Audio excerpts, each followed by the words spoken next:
Welcome to the Full Circle Show. The Full Circle Show is the Artist Podcast.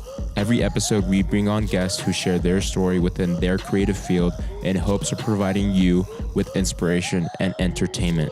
On this week's episode 17, we talk to Jeff Hook, a cinematographer and photographer with more than 15 years of experience behind the camera. Born and raised in Sacramento, California, he started his passion creating skateboard and snowboard videos. After going to school for film and video production, he gained experience working as a freelancer and working at a local NBC news station. This early love for documentary filmmaking grew into career and to brand marketing. We talked to Jeff about his experiences traveling and documenting the natural world while also learning to grow as a creator in the world's digital landscape. He is the media director for Sacramento-based Creative Agency, Yellow Brick Group, a full-service creative agency that specializes in brand identities and curation. From photography, video, and design to event curation, ad campaigns, and apparel, Yellow Brick Group aims to elevate the brands they work with.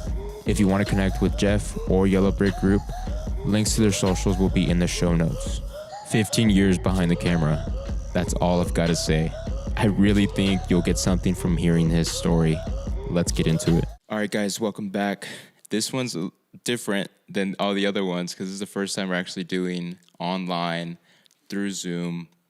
So it took a little bit getting used to setting up the podcast and audios, especially audio. I think visuals is a little bit easier, but audio is definitely a little bit different.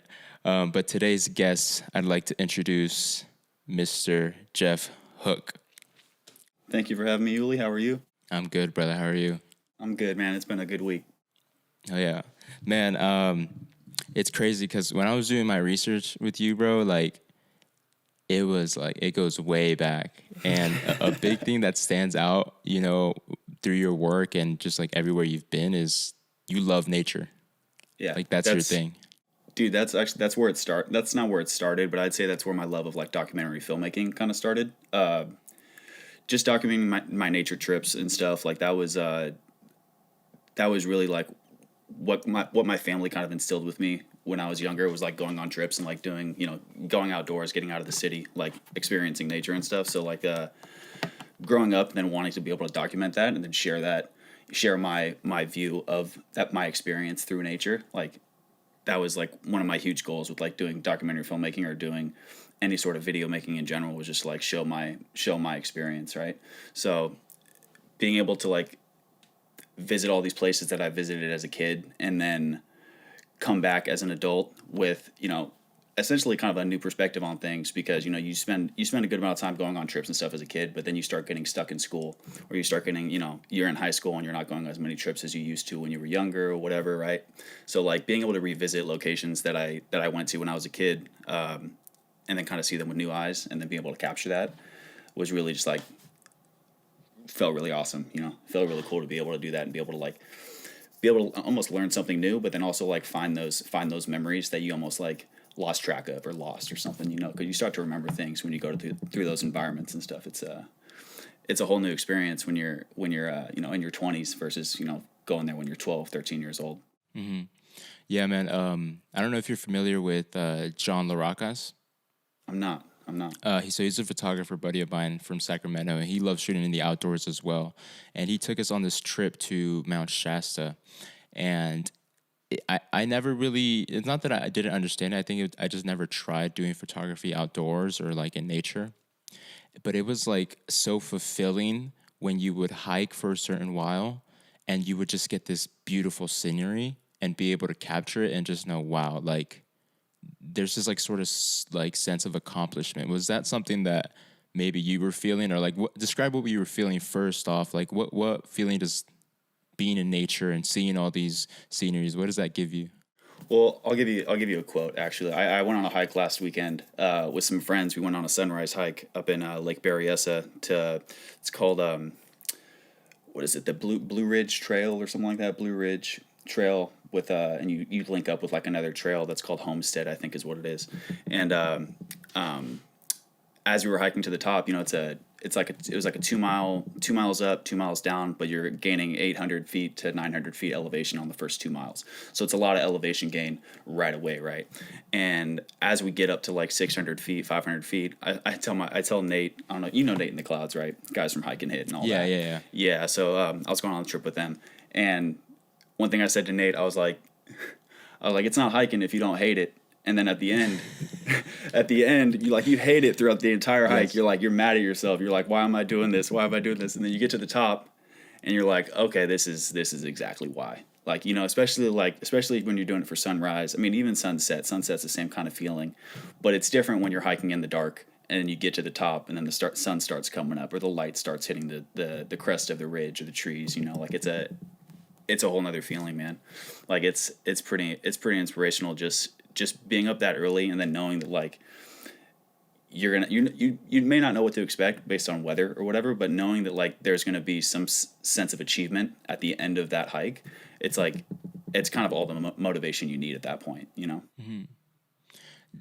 So for me, when I go on hikes like that, nature, the effect that nature has on me, it brings this mindfulness, this presentness of just really being in the moment. And there was this one video that I saw on your page where it was in 2017. There was a total eclipse, and you just see the emotion in the video, right? And there's I believe there's a group of people somewhere off in the distance a little bit, another group doing their thing as well. And it's experiencing that sort of event in person. What kind of, I guess, what were you feeling at that point, bro? Because you're that's something that you see during video, but you actually being there. Yeah, that trip was intense. I kind of got chills as you were talking about it, because I started to remember all these different things that was happening throughout that entire trip. That was actually a week-long adventure, or a week-long road trip that I went on, because I knew. I mean, obviously, solar eclipse is the climax of that trip, right? It's what I'm going to Oregon for. But I figure, I'm going to Oregon, I might as well spend 3 or 4 days there exploring areas that I've never explored, visiting waterfalls and stuff. During that time, during that summer, there was a bunch of wildfires that had hit Oregon. So smoke in the air from the east coast, or from the eastern side of Oregon to the western coast of Oregon. So there's just fires on both sides of the state, right? So you never know. You don't know if the fire is gonna, pick up, and there's gonna be a lot of smoke in the air. You're not gonna get anything. So my initial plan had to get scrapped. I don't even remember what my initial plan was at that point. I wasn't able to do any location scouting going to Oregon. I was like, I'm gonna go to Oregon. I'm gonna spend 7 days just kind of figuring stuff out and get a lay of the land.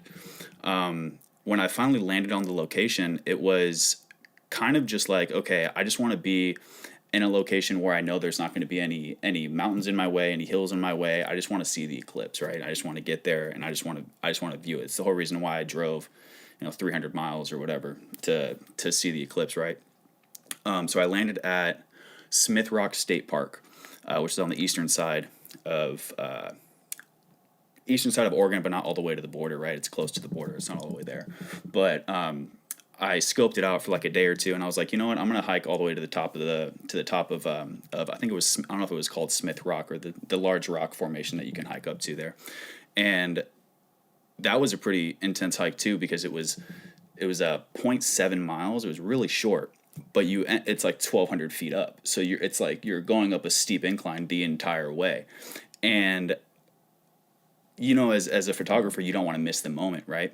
So you want to get there as soon as possible. You want to bring as many cameras as possible. If you have access to 2 cameras, bring 2 cameras, right?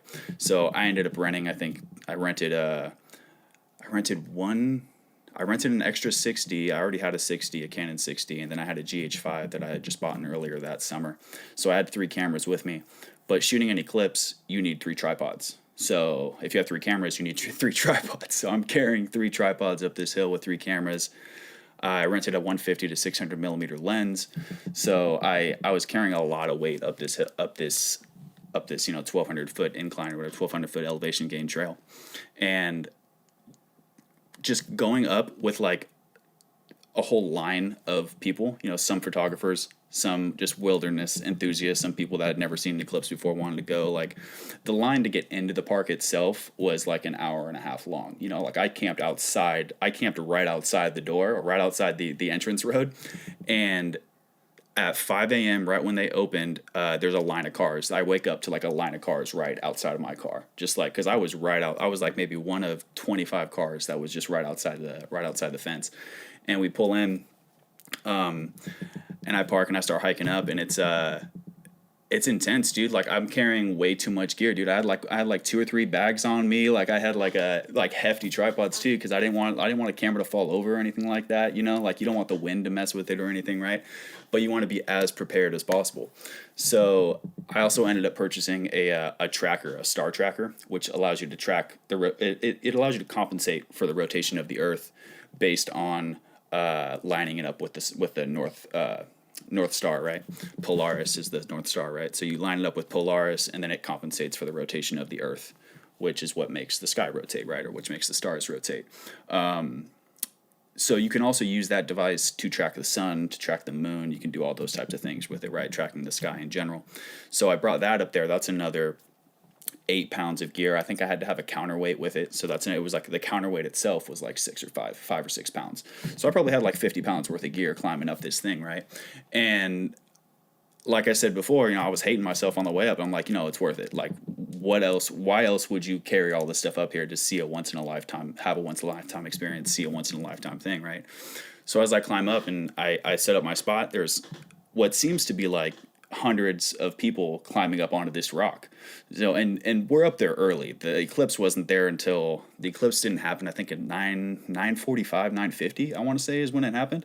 And I got up there at I think I was done hiking at like 7:30. So I was up there like 2 hours early. So the eclipse probably started at like 9 o'clock, but the total eclipse wasn't until about 10, until about an hour in, right?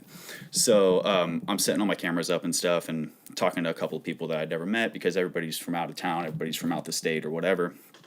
So you got to have like really cool conversations with people.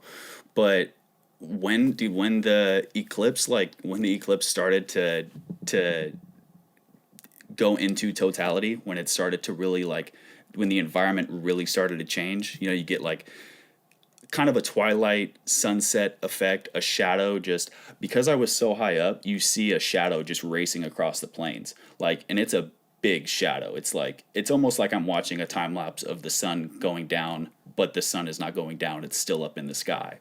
So, and it's like in real time, it's happening like super fast, right? It's happening over I want to say, by the time I saw the shadow to the time it got to me, it was like 30 seconds, right? And I was like, my heart was pounding so hard. First off, you only have 2.5 minutes to shoot the entire total eclipse, because it was only in totality for 2 minutes, maybe 1:40. I don't remember the exact time. But I'm manning 3 different cameras. So I have one camera that's tracking. I have one camera that's just shooting video. I have one camera that's just doing my still photography. I think the one that was tracking was the one I was using doing my still photography with the 600 millimeter lens, and then I had my GH5 with the 4K set to 4K at 60. I think it was at 4K 60p, just set to. I think I was on I want to say I was on a 200 millimeter lens, but I think I had my teleconverter on it, so I want to say it was at 400 mil. But just to get as close as I possibly could, right? There's a filter on each one, but the key with totality is you have to take all these solar filters off at the right time. So I have to take my solar filters off at the right time, be able to make sure my cameras are steady, and then photograph as many times as I can without shaking the camera. So I had a cable attached to the photo camera, so I'm firing off as many shots as I can. But as this is all happening, people are going nuts, dude. Like, there's people hooting and hollering, there's people screaming, and there was a guy next to me who just screamed "totality" like as loud as he could. Like, it was hilarious. I took a GoPro video, I think, of the entire thing, and just set my GoPro down just to get the whole view of my setup and everything. And the audio was just so funny. Like, just listening to everybody scream and yell and be so excited over it. Yep. But honestly, with all the preparation that I did, I'm not going to say I was at the best spot that I possibly could have, because you can never get to the best spot that you possibly could have, because you're never going to think of the best place to be in the moment, right?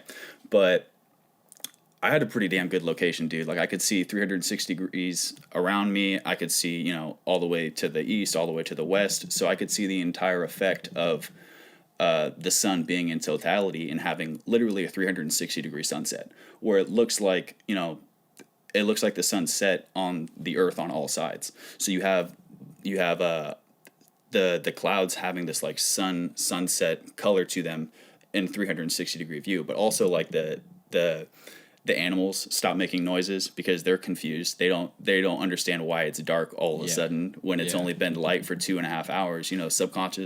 Subconsciously or subnaturally or whatever, right? Just based on animal genetics, they're just like, oh well, I guess I'm gonna be quiet now because it's dark or whatever. Yeah, it's nighttime, and then the sun comes back, and then now they're all making noise again. But yeah, man, that was an amazing experience. I don't think a month goes by that I don't either think about that eclipse or think about the next eclipse. Because the next eclipse is in, I think 2024 is the next eclipse. And that one goes across the United States as well. So, and I think it starts in Mexico, goes up through Texas, up through New York, beelines from Texas all the way to New York, and then goes up north through like northern Canada or whatever, northeastern Canada. I haven't made my plans for that one yet, but I mean, I got time to decide. You got time, yeah. Yeah, no, I mean, the thing with the 2017 one too is like I knew I was going to go, but I didn't plan like a location because I wasn't sure what was going to happen with the weather, what was going to happen with anything, right? So I wanted to be as open to changing my plans as possible. I didn't want to buy like a hotel stay anywhere. So for those 7 days that I was in, 6 or 7 days that I was in Oregon, I car camped the entire time. I slept in my car. I drove up to state parks or national parks or hiking trailheads or whatever and just like spent the night, camped overnight or whatever in the car.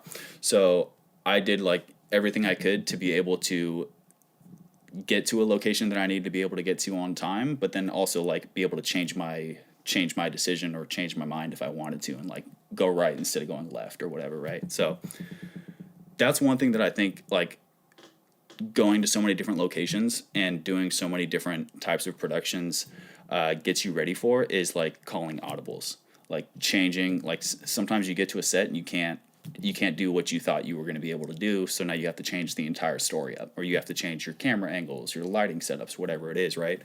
So going through all these like experiences, especially with traveling, you run into a lot of I'm not going to say problems, but you run into a lot of obstacles, right? So being able to like call an audible and be okay with calling that audible is like super important. When I was on that trip, that was I don't want to say it wasn't my first trip, it was my first long trip that I camped in a car for that long with so much uncertainty of what was going to happen. I knew what I wanted, but I wasn't sure how I was going to achieve it. And honestly, like, I'm just grateful that I captured the eclipse, dude. Like, yeah, I almost still don't believe it. It was almost 4 years ago now. And it's like, man, I still look at some of that footage and some of those photos and I'm like, dude, it's insane.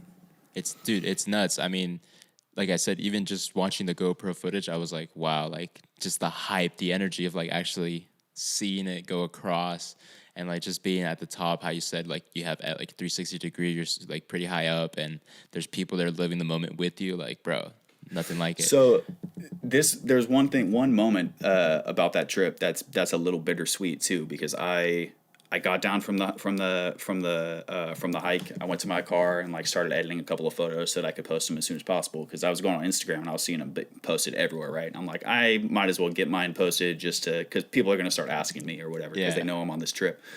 So as I'm like editing it and I edit it and I post it, and as I'm going through Instagram and looking at the posts, I start to see like these other photos and I'm like, where was that taken?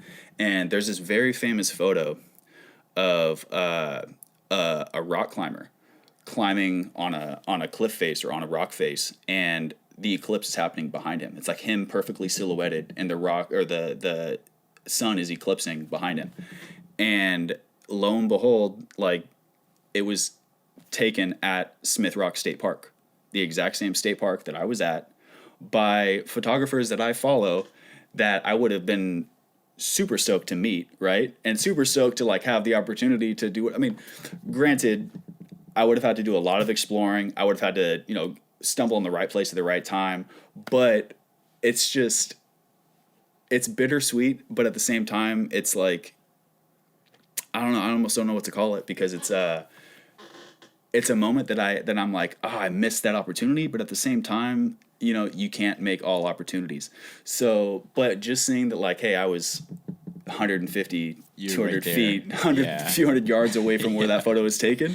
I'm like, oh, it's sick that I was there. It sucks that I didn't, you know, get to meet those photographers. But, you know, sure. hey, at the same time, it's like, man, I was on the right track. So there's light at the end of the tunnel, so to speak. Yes, sir. You know what I mean? Yes, sir. Yeah. Yeah. Man, so I I guess for everybody it's different. And what you said, what you brought up a point, you brought up a good point of like you can't prepare for everything. You're gonna have to adapt. And I've never heard of that being played out in like a natural photography setting. Like it's usually like, at least for me, it was like weddings, right? Weddings, schedules all over the place, stuff like that. But natural photography stuff that you're out in nature. You can't predict the weather. You can't predict like things happening, how you said with the tripod and everything like that. So it was just kind of crazy. So what was like the thing for you that kept you, I guess, like started you off doing photography, right? Because for everybody it's a little bit different. Was it capturing that nature stuff? Sort of. So with photography, yes, but I actually didn't start photography until I want to say 2013, 2014 was when I started photography. So I actually didn't start doing media or doing visual, the visual arts, or yeah, the visual arts with photography. I started the visual arts doing video when I was in elementary school. I would just like my mom gave me like our old family camera one day, and I was like, oh, I'm gonna like film my friends doing, you know, doing whatever they were doing that day. You know, like if it was 4th of July, we were like playing with fireworks during the day, which you should not be playing with fireworks as a kid.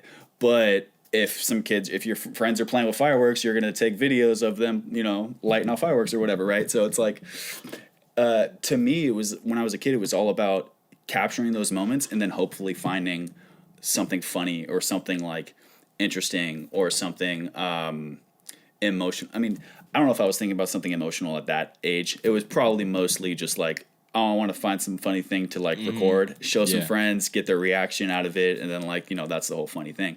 But doing that in elementary school when I was growing up, doing in elementary school is completely different than what it is now, because I wasn't able to show my friends like at any moment. I could show my friends like on my phone, like this is what I just recorded or whatever, right? I was shooting it on a camera, and then I was like putting it onto like my routing it into my TV and then playing it on my TV and just being like, haha, like I made a video with like my action figures or something like that, you know? So like playing in elementary school with my video camera was more about experimenting and like doing my, playing off these fantasies of like being a film director or being like somebody who controls the camera to make like a feature film.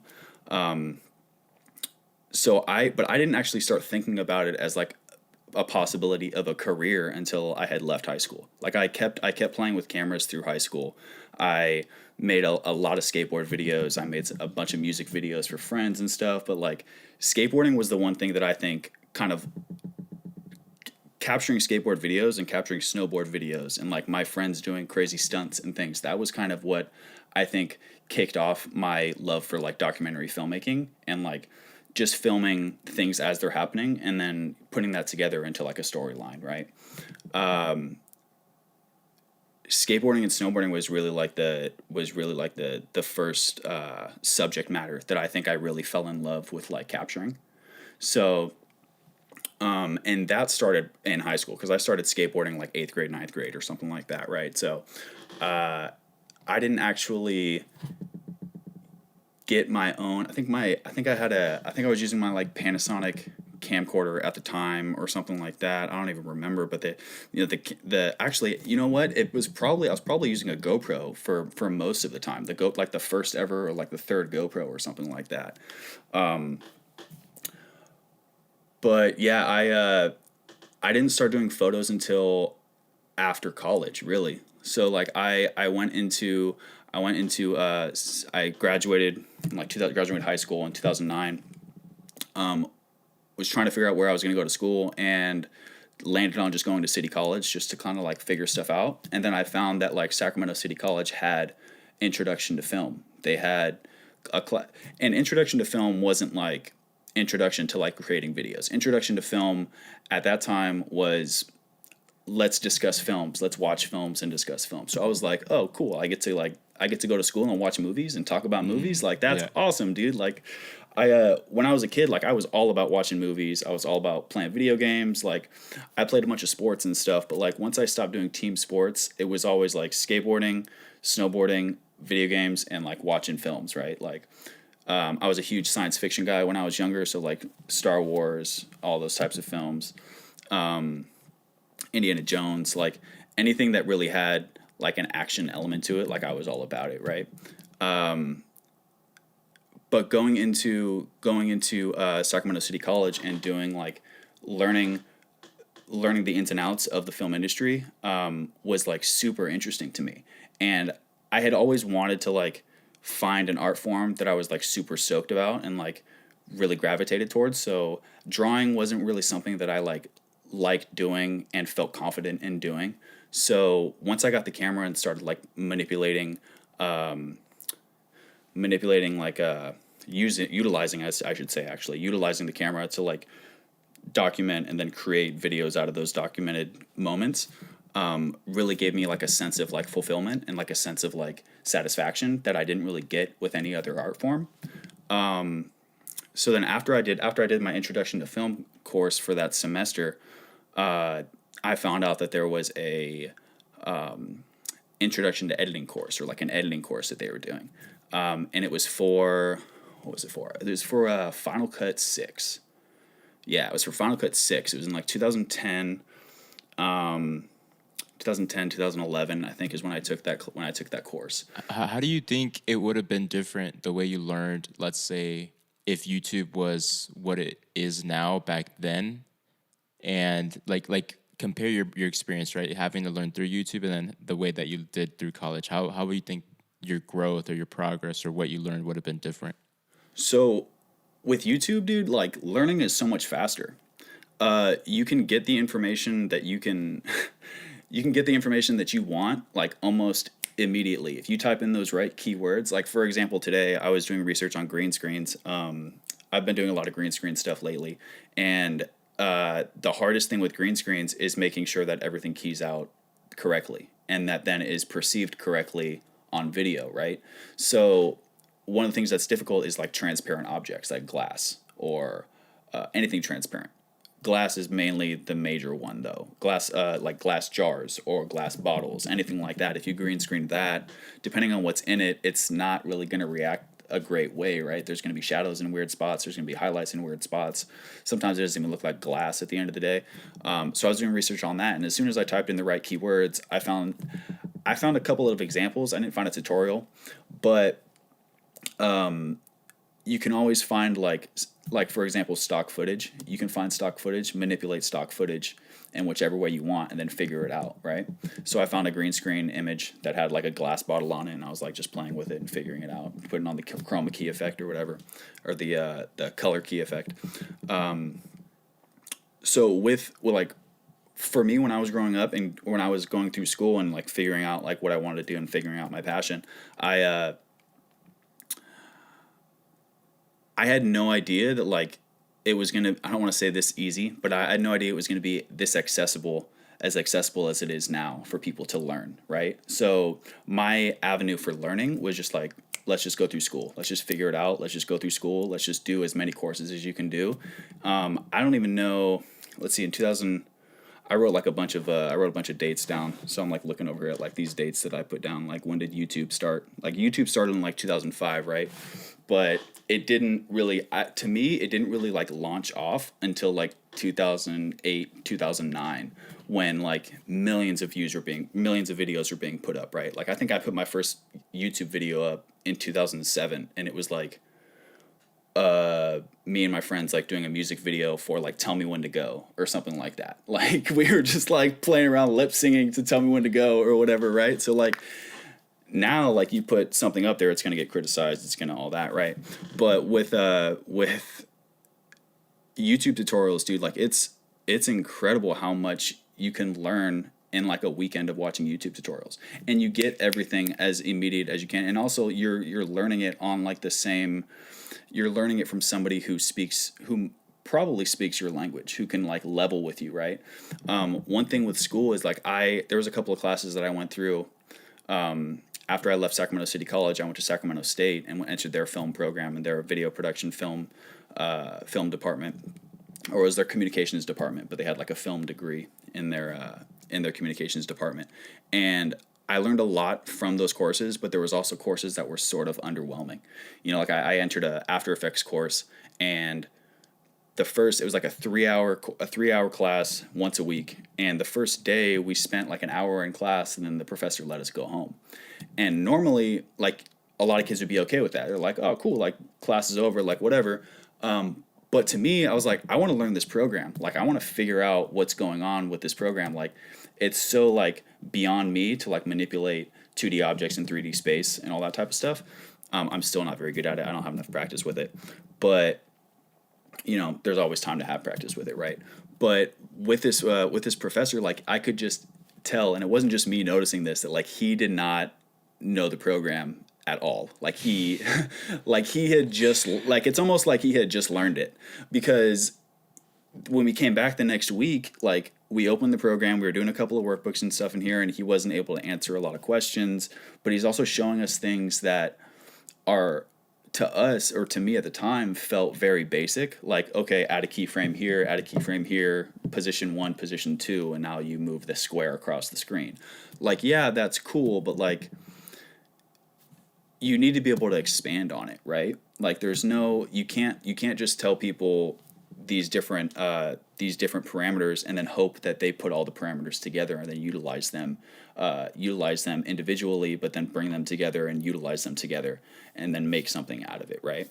So how would you go about learning yourself? Because like you had this urge to learn, right? To learn things that they couldn't even teach you. So how would you like push yourself to learn new and experiment? To me at the time, I just stopped caring about After Effects and was like, I'm just going to go all into editing and just figure out editing techniques, just only focus on editing techniques.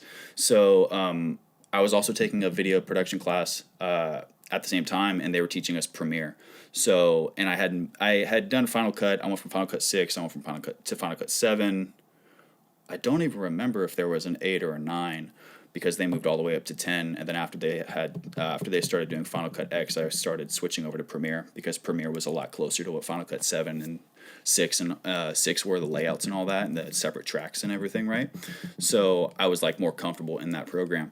So as annoying as this was to me, I was kind of like, you know what? I'm just going to let this course slide, just pass the After Effects course because I need the credits. But I'm going to put more of my brain power and more of my time into learning Premiere, into learning cinematography techniques, on-camera techniques, lighting techniques, that type of stuff. I didn't actually go back to After Effects until, I think I used it once or twice in like a couple of my final films, short films. While I was going to Sac State, I produced like 3 or 4 little short films, and there was a couple of key things that we needed to use After Effects for, mainly masking. That was like the one thing that we needed to use it for. We needed to be able to mask out something and then we needed to change like a computer screen or a TV monitor to having a different feed in it or something, right? So we had to use one of my video clips and put that onto the TV that was inside the video that we were displaying, right? So that was the one thing where I was like, okay, I have to use it for this. There's no other thing I can do for this, so I'm just going to teach that myself. But I didn't actually start using After Effects a lot more until up to like probably like three years ago, and I started doing a lot of masking. I started figuring out how I can manipulate objects and utilize transparent backgrounds, do different layering, that type of stuff. But the majority of my schooling was camera work, lighting work, a little bit of audio work. I didn't learn as much audio as I would have liked to in going to college, but again, like having the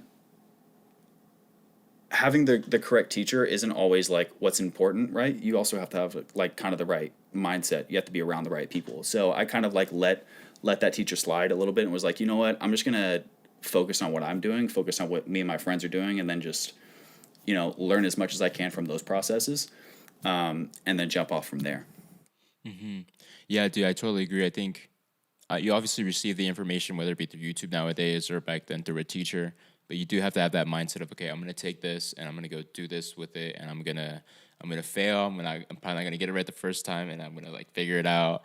But you're still having fun, right? You're still sticking to what made you fall in love with filming in the first place, right? Filming these memories and then, you know, making something from it. So so you said you had the right mindset, and you have to have the right mindset. What is that right mindset, I guess? How would you put it into words? Like what are some key characteristics that you think, at least in your experience, stood out that were like critical? That's a tough question, man. You're coming at me with some heat questions here, man. Yeah, you know, having the right mindset's important, man. Like you don't want to. One thing is like you don't want to get too big headed, right? You don't want to think that like your opinion is the only opinion that matters. That was one thing that I learned in school, was like, because you do so many group projects, you do group projects with people that you've never met before or people that you just met. So, man, yeah, that's a tough one. I think that. Go ahead and repeat that question for me, by the way. Yeah. So like, what were some key, I guess, characteristics within your own experience that were critical to your growth and made sure that you didn't plateau within your journey? Man, that's fair. So, man, these are intense questions. I'm not ready for that question. I guess no, it's all good. I guess tell me about your latest one, and I guess your latest realization on that topic and how it plays out. You're stumping me here. Yeah, I think that, like, you know, honestly, it's all about overcoming your own. I guess, yeah, overcoming your own ego to a certain degree, right? Like you don't want to think that like, oh, there's no more I can learn here. There's no more I can retain. There's no more information I can get from this subject, right? So having all those, going through a lot of different situations that kind of get you prepared for something in the future, right? So like if you're doing a production and you come across a problem that you've never come across before, like now's your time to shine, right? Like how are you going to tackle this problem? If you've never mapped something out before, you're not going to know like all the pitfalls of like how you should have documented that in the first place to be able to get your end product, right? So it's I think it's important just to like kind of take a step back and just kind of be like, okay, like what's the best way for me to go about this? What's the best way for me to like strategically maneuver this situation, or strategically maneuver this camera placement, or this editing technique or whatever, to get like a certain outcome that you desire, right? Mm-hmm. Yeah, I think you said, I think when you are pushed against the wall, quote unquote, like in the production, in the moment, or maybe you're pre-planning for the moment, you definitely have to figure it out. Like you have to be on your toes, because you can't just find a tutorial on everything and like figure it out. Like you're gonna have those moments where it's like, oh shit, I have no idea how to do this. I need to figure this out. Not only that, but there's times where like you need to there's more often than not, there's times where like you need to figure out the Band-Aid to be able to fix the problem in post-production. Like, as much as I hate saying it, like there's ways of fixing things in post, and sometimes you have to utilize those ways of fixing things in post, right? Case in point, spot removal is one of the things that like I'm very strict about, like distracting things in images, distracting things on screen or distracting things in a video, distracting things in a photo, whatever, right? You see a nice product that's displayed really nicely, and then there's a piece of hair that's like sitting in the corner there or something like that. Not everybody notices those things, but being an editor and being looking at a screen as much as I look at a screen, I notice all those things. And when I notice them, like I have to get rid of them, right? So for example, like shooting video and then noticing those little imperfections that you wish weren't there on video. Like I had to figure out how to spot remove in video, but it's not as easy as just like removing that spot if there's like an object moving across it, right? So like you have to be able to have the mindset of like, okay, I know how much time this is going to take, but I don't care that it's going to take that much time, because when it's done, like I'm going to be stoked at how well it looks, or how good it looks, right? How good the outcome was. So a lot of it is just like, it's not only like taking a step back and figuring it out, but like it's also perseverance, right? It's also like you're trying to put your best foot forward, but you're also like, you don't want to come off as like you don't I'm kind of losing myself in my own words here, but at the end of the day, like you want to show off the best product, right? And to me, it's like you should be able to overcome all those obstacles, including yourself, including getting out of your own way, to be able to have that product be showcased, or have that video be showcased the way you want it to be showcased, right? Yeah, I think like more recently now than ever, it was everything's done in pre-production, at least in my head, right? Where you can prepare for like what you're supposed to prepare for. You can have a backup plan for that, but then there's also the things that you can't prepare for. There's things that are super new to you that maybe you have no experience, and those are the ones that you want to pay close attention to, because those are the ones that you want to fix right away, so that in the next one they don't happen, right?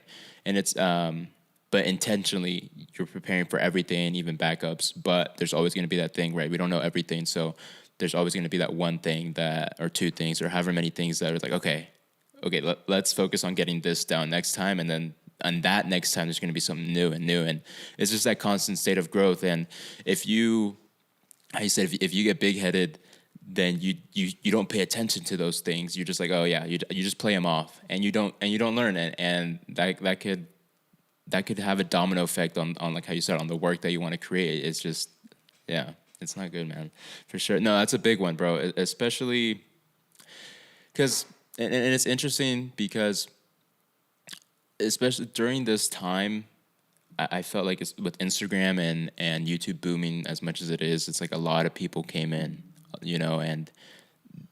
and they just they learn and they learn and they learn, but then it's like, okay, I'm good, and they just plateau, bro.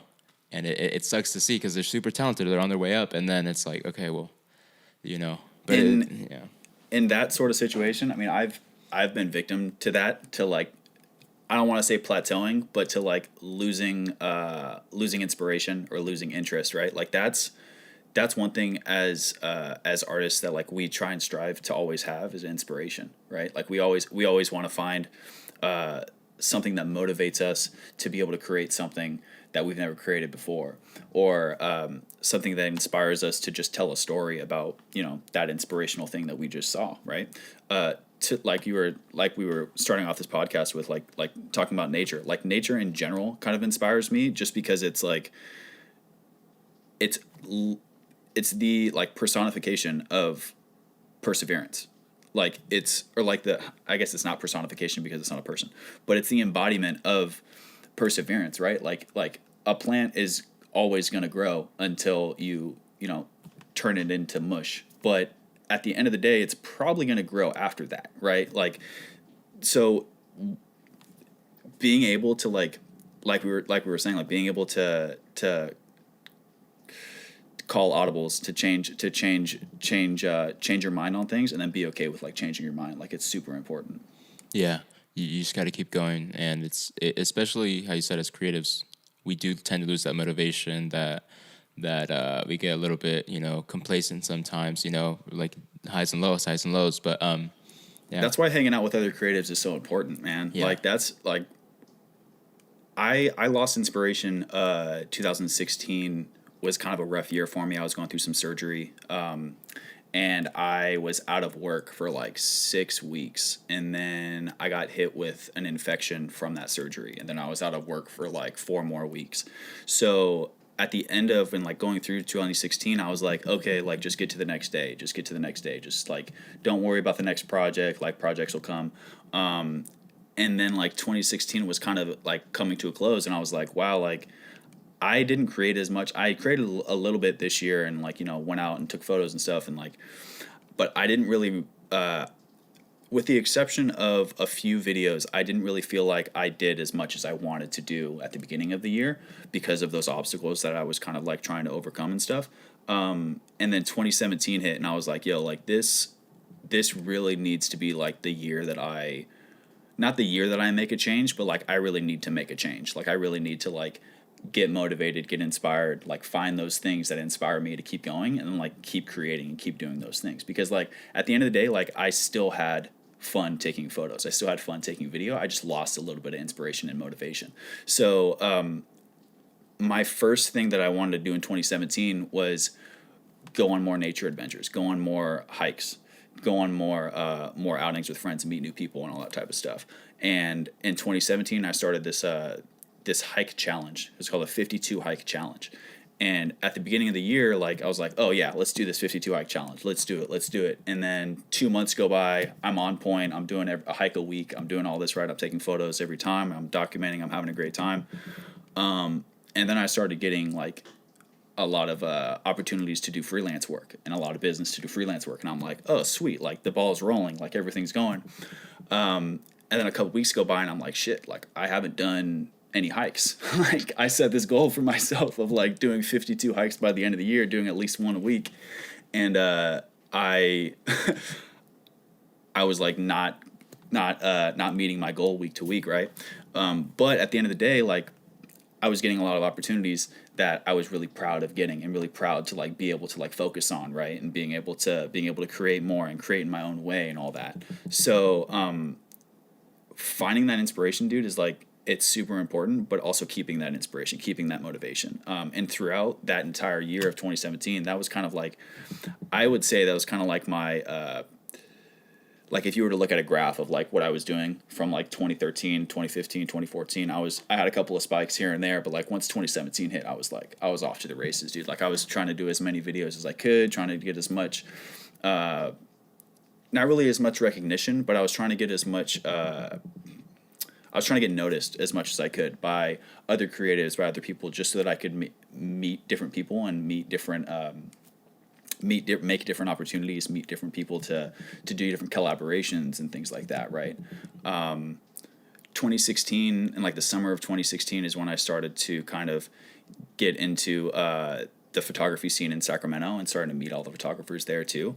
But I didn't really feel like a huge sense of inspiration and motivation until I like really started getting my hands dirty and really started to like get out there and kind of push myself to like get outside of my normal environment and like document not just my experience, but the experience of the environments that I was going to, you know? So I feel like that really just like, if you keep that ball rolling, dude, like that's what's important, is just keeping it rolling. Thank you for listening to part 1 of our conversation with Jeff. I had a great time learning more about Jeff and chopping it up with him. If you enjoyed this episode, consider sharing it with a friend who you think would enjoy it. We really appreciate it. Take care. I'll talk to you later. Peace.